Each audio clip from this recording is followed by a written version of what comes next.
আসসালামু আলাইকুম গাইস, আপনারা সবাই কেমন আছেন? আশা করি সবাই ভালো আছেন। আলহামদুলিল্লাহ আমিও ভালো আছি। আজকে একটা রুই মাছের রেসিপি আপনাদের সাথে শেয়ার করতে চলে আসলাম। রুই মাছের রেসিপি আমি অনেক দিয়েছি আমার চ্যানেলে, তো আজকেও আবার দিচ্ছি। যারা আমার ফেসবুকের নতুন ফ্রেন্ড বাট তাদের জন্য দিচ্ছি, তারাও দেখবেন। ইউটিউব চ্যানেল যারা আছে তারাও দেখবেন। আসলে রুই মাছের রেসিপি তো কখনো শেষ হয় না, এটা অনেকভাবে রান্না করা যায়। আজকে আমি যেটা রান্না করবো এটা হলো ফুলকপি, আলু, সিম দিয়ে আর টমেটোর সাথে দিয়ে আজকে আমি রুই মাছের একটা পাতলা ঝোল করব। তো দেখতে থাকেন। হয়ে গেছে, এখন আমি মাছটা দিয়ে দেবো। মাছটাকে আমি ভেজে নিব।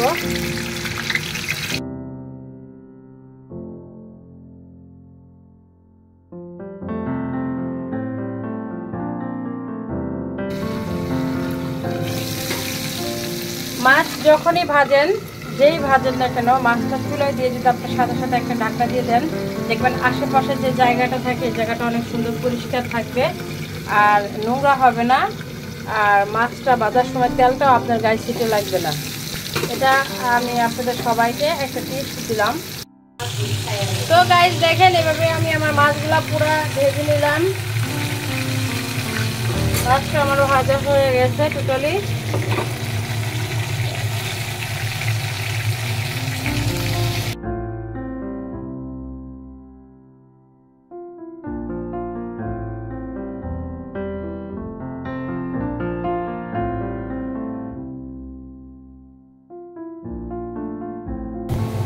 এখন দিয়ে দেবো জিরা,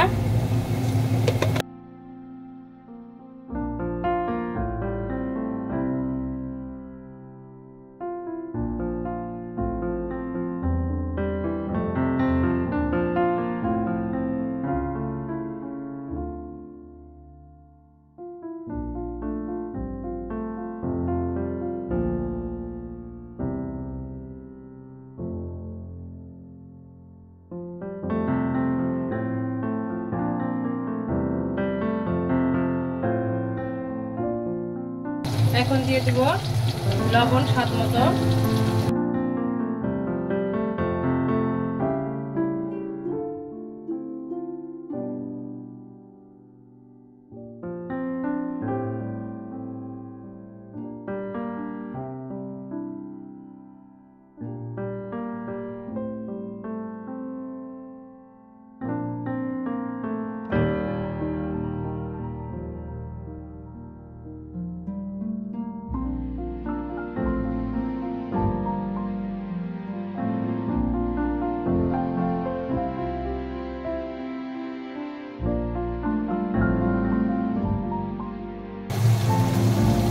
এবার আমি দিয়ে দেবো হলুদের গুঁড়া,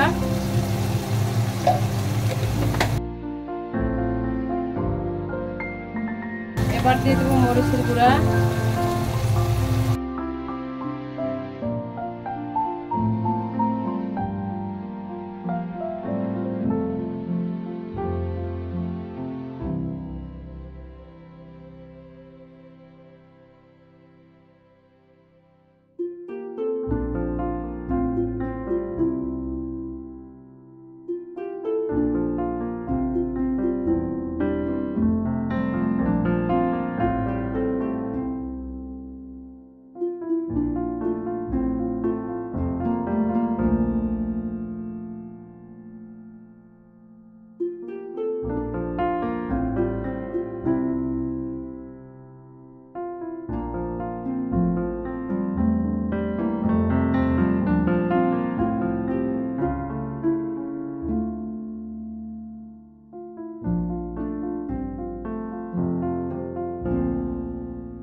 গাইস এখন আমি তরকারির মাঝে যে মশলাটা করি, আমি যে নর্মালি যে মশলাটা করি এটা এখন দিয়ে দেবো। এটা আমি ব্লেন্ডার করেছি, আপনারা চাইলে পাটায় বেটে নিতে পারেন।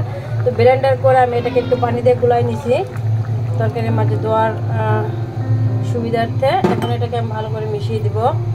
আর দিয়ে দেবো আমি কাঁচামরিচ ফালি করে রাখছিলাম, কাঁচামরিচ।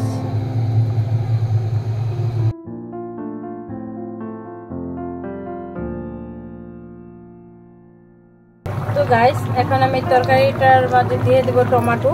আমি টমেটো কেটে একটু লবণ দিয়ে দিছি যাতে টমেটোটা দ্রুত সিদ্ধ হয়ে যায়। এখন দিয়ে দেবো আমি টমেটো।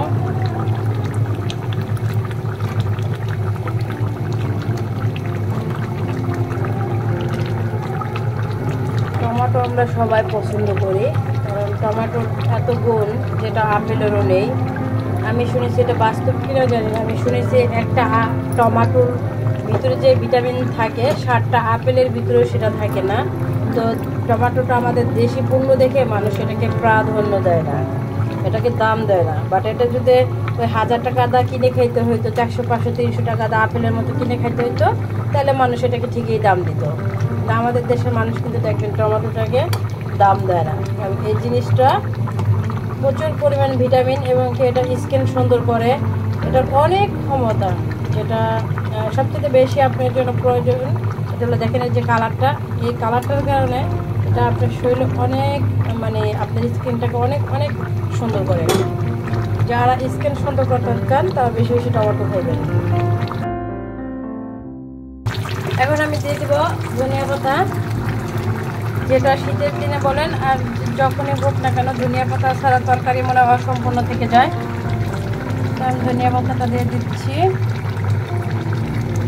ধনিয়া পাতা দিয়ে কখনই তরকারি ঢাকবেন না, কারণ ধনিয়া পাতা দিয়ে তরকারি যদি আপনি ঢেকে দেন তাহলে কি হয়, ধনিয়া পাতাটা কালারটা চেঞ্জ হয়ে যায় আর তরকারিটা ভালো লাগে না দেখতে। ধনিয়া পাতা দিয়ে সবসময় চেষ্টা করবেন তরকারিটা এভাবে এটা সিদ্ধ করে নিতে।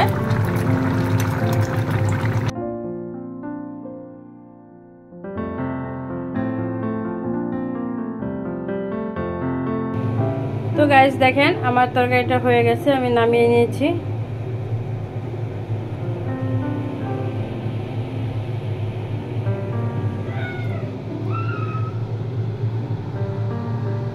কেমন হলো আমার রুই মাছের রেসিপিটা কমেন্টে কেউ জানাতে ভুলবেন না।